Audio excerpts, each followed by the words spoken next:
Assalamu alaikum students. How are you?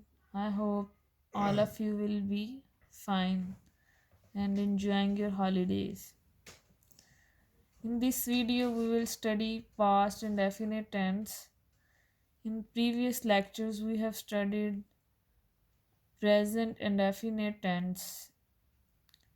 इस video में हम past and definite tense के सादा नेगेटिव और इंटेरोगेटिव सेंटेंसेस सीखेंगे। पास्ट इंडेफिनिट टेंस तारीफ, जिसमें किसी भी काम का करना, होना या सहना ज़माना माजी में पाया जाए, या यूँ भी कहा जा सकता है कि जिसमें किसी काम का करना, होना या सहना गुज़रे हुए ज़माने में पाया जाए। पहचान, अब हम कैसे पहचानेंगे कि ये पास्ट इंडेफिनिट का फ़िक्रा है? तो इसकी पहचान ये है कि इसके आखिर में अलीफ छोटी ए या बड़ी ए आएगा। इससे हमें पता चल जाएगा कि ये जो वाले फ़िक्रे हैं ये पास्ट इंडेफिनिट के फ़िक्रे हैं। जैसे वो स्कूल गया, इसके एंड पे अलीफ आता है, लिहाजा हमें पता होगा ये पास्ट इंडेफिनिट का फ़िक्रा है। अब हम इसके फार्मूला पे चलते हैं। इसका फार्मूला ये है, जैसे मैंने लास्ट वीडियो में भी बताया था, सबसे पहले सब्जेक्ट आता है, फिर वर्ब और फिर एंड पे ऑब्जेक्ट। इसमें भी कुछ ऐसे ही है, सब्जेक्ट आएगा पहले, then second form of the verb आएगी, उसके बाद ऑब्जेक्ट आएगा। वो स्कूल गया, ही वेंट टू स्कूल। इस फिक्रे में ही जो है वो आपका सब्जेक्ट है, went to second form of the verb है, एंड स्कूल जो है वो इस फिक्रे में ऑब्जेक्ट है। ही जो है वो फ़ाइल है, काम कर रहा है।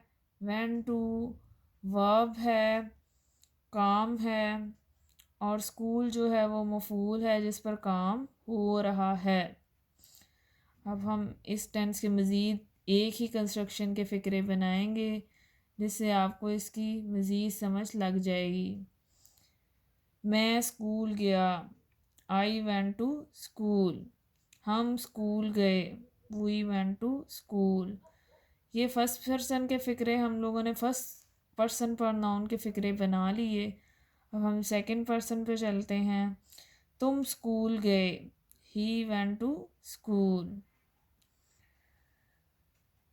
अब थर्ड पर्सन पे आते हैं। वो स्कूल गया, ही वेंट टू स्कूल। वो स्कूल गई, शी वेंट टू स्कूल।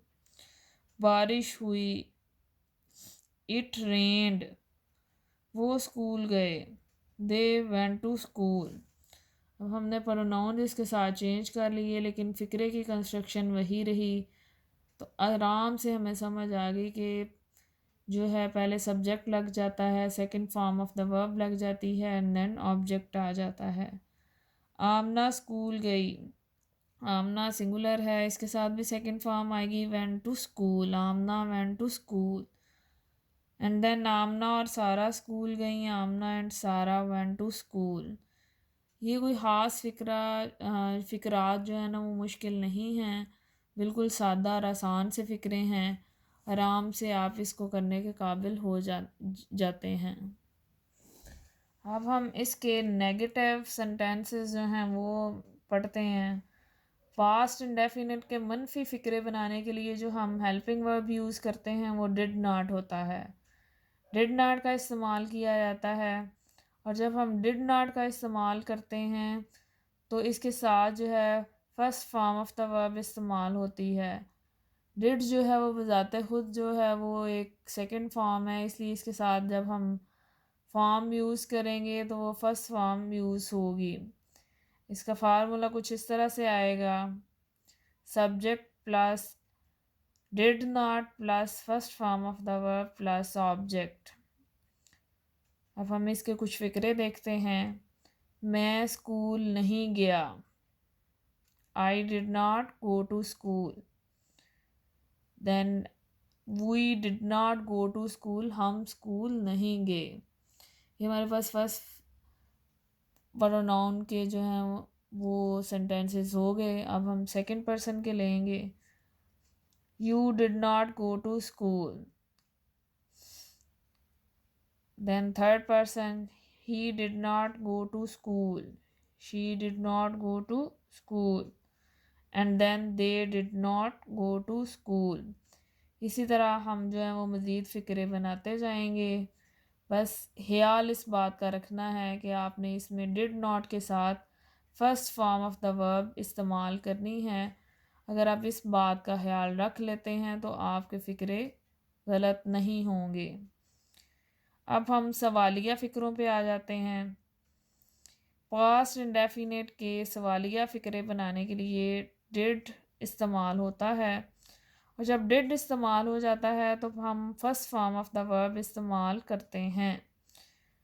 इसलिए जब हमारे पास फार्मूला आता है सवालिया फ़िक्रों का तो वो कुछ इस तरह से होगा। सबसे पहले आ जाएगा डिड, डिड के बाद प्लस सब्जेक्ट आ जाएगा, और उसके बाद हमारे पास first form of the verb होगी प्लस ऑब्जेक्ट होगा। एंड पे हम सवालिया निशान लगाएंगे। अगर हम क्वेश्चन मार्क नहीं लगाते तो हमारा फ़िक्रा जो है वो गलत कंसिडर होगा और हमें इसका कोई नंबर भी नहीं मिलेगा। अब हम इसकी कुछ एग्जांपल्स देखते हैं। फ़िक्रे की कंस्ट्रक्शन वही होगी और सेम कंस्ट्रक्शन पे हम जो है वो सभी फ़िक्रे बना लेंगे सभी प्रोनाउंस के। अब देखते हैं कौन सा फ़िक्रा है। क्या मैं स्कूल गया? Did I go to school? Did we go to school? Did you go to school? Did he go to school? Did she go to school? Did they go to school?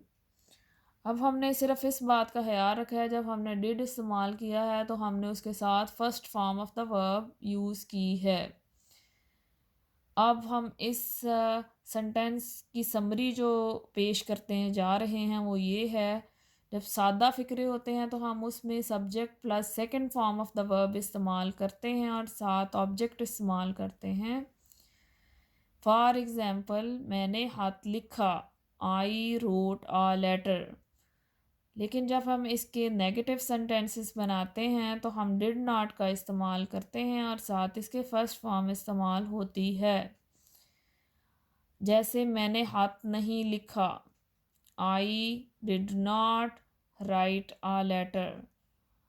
और इसी को अगर हम सवालिया फ़िक्रों में convert करें तो उसकी इंग्लिश ये बनेगी, क्या मैंने हाथ लिखा? Did I write a letter. जब हमने डिड इस्तेमाल किया तो हम इसके साथ first form of the verb इस्तेमाल करेंगे।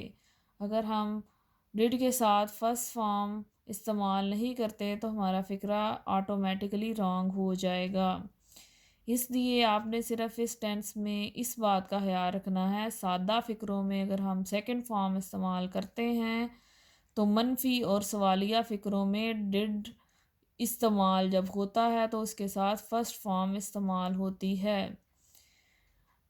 और जब आप फर्स्ट फॉर्म इस्तेमाल कर लेते हैं तो आपके फ़िक्रे सही बनना शुरू हो जाएंगे। आई होप आप इस टेंस के मज़ीद फ़िक्रे खुद ब खुद और अच्छे तरीके से बनाने के काबिल हो जाएंगे इस वीडियो को देखने के बाद। I hope students you will learn better from this video. Thank you. Hope for the best.